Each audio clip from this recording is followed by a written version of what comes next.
Part 1. The words hit harder than any slap ever could.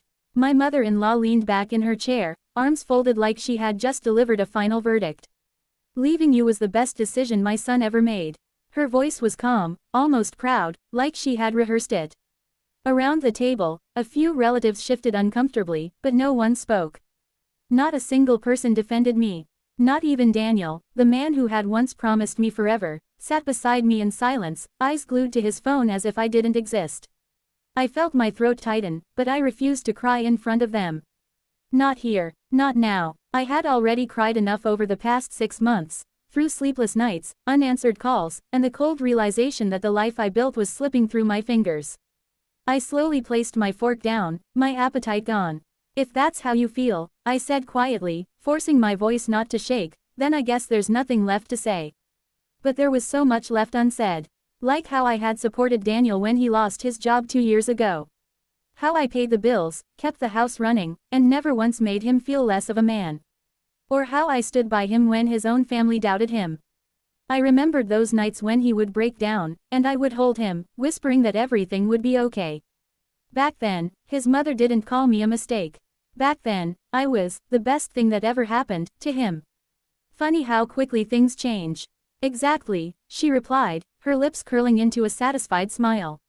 You finally understand. She glanced at Daniel, who gave a weak nod without even looking at me.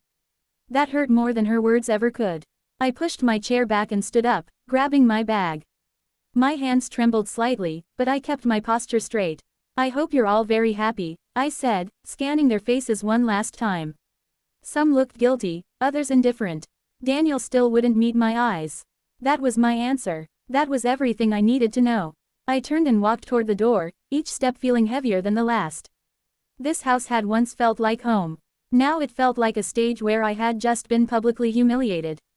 As I reached the door, I paused for a second, hoping, just hoping, that Daniel would call out my name, stop me, say something, anything.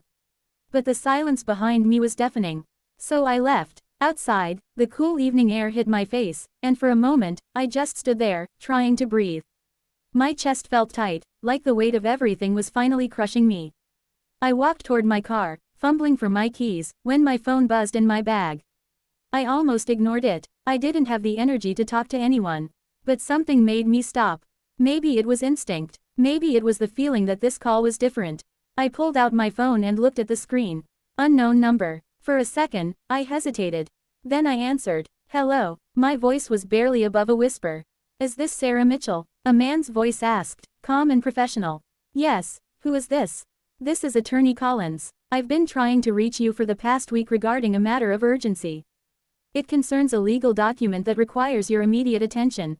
I frowned, confused. I think you have the wrong person. I'm not expecting. No, Ms. Mitchell, he interrupted gently. You are exactly who I need to speak with. This is regarding the estate of Mr. Richard Hargrove. My heart skipped a beat. I don't know anyone by that name. There was a brief pause on the line. He was your biological grandfather. Everything around me seemed to go silent. The street noise, the distant chatter from the house behind me, it all faded away. That's not possible, I said, my voice trembling.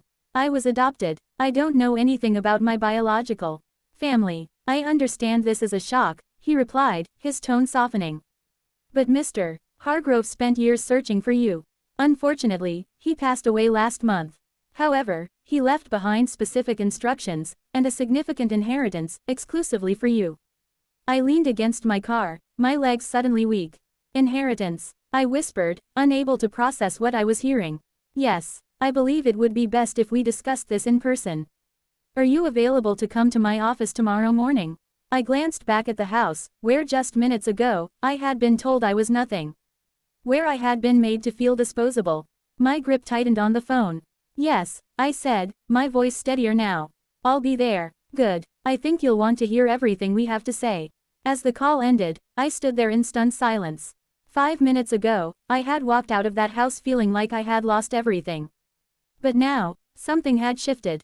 And somehow, deep down, I knew this was only the beginning. Part 2. The next morning, I stood in front of a sleek glass building in the center of the city, staring up at its towering structure.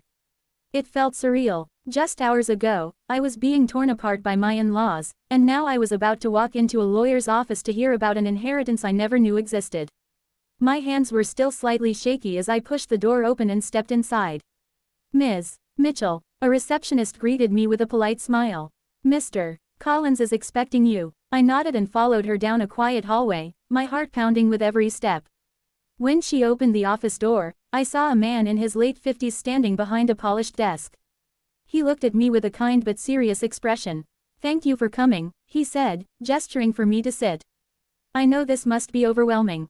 "That's one way to put it," I replied, lowering myself into the chair. "I still don't understand any of this." He nodded and opened a file. "Your grandfather, Richard Hargrove, was a very successful businessman. Over the years, he built a substantial fortune. However, due to circumstances beyond his control, he lost contact with your mother before you were born. He spent decades trying to find his family." I listened in stunned silence as he spoke, every word feeling like a piece of a life I never knew I had. "He eventually located records indicating you had been adopted," the lawyer continued. "But by the time he found you, his health had already begun to decline. He chose not to disrupt your life but ensured that everything he had would go to you." My throat tightened. "So, what exactly does that mean?" He slid a document across the desk toward me. "It means, Ms. Mitchell, that you are now the sole beneficiary of his estate. Properties, investments, and liquid assets included." I looked down at the paper, my eyes scanning numbers that didn't even seem real. This can't be right," I whispered. "I assure you, it is," he said calmly. "Your estimated net inheritance is approximately $12.5 million. For a moment, I couldn't breathe. $12.5 million. The same woman who had just been told she was worthless, now owned more than anyone in that house could ever imagine. A strange mix of emotions flooded through me: shock, disbelief, sadness, and something else. Clarity. Because suddenly, everything made sense. The way Daniel had grown distant over the past months. The sudden arguments. The coldness. The way his mother had started treating me like I didn't belong. They had already decided I was no longer useful to them.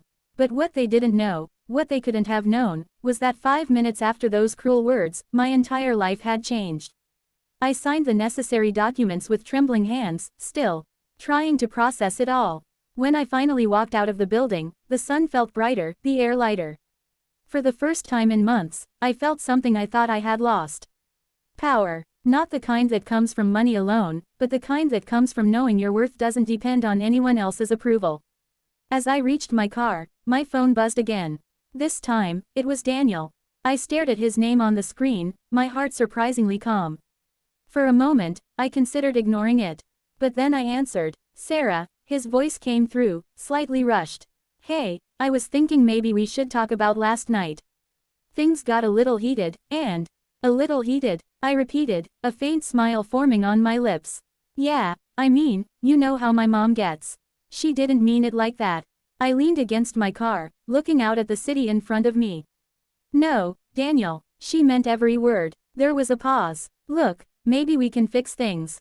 Start over. I've been thinking, maybe we rush the separation." I closed my eyes for a second, remembering the silence, the humiliation, the way he didn't even look at me.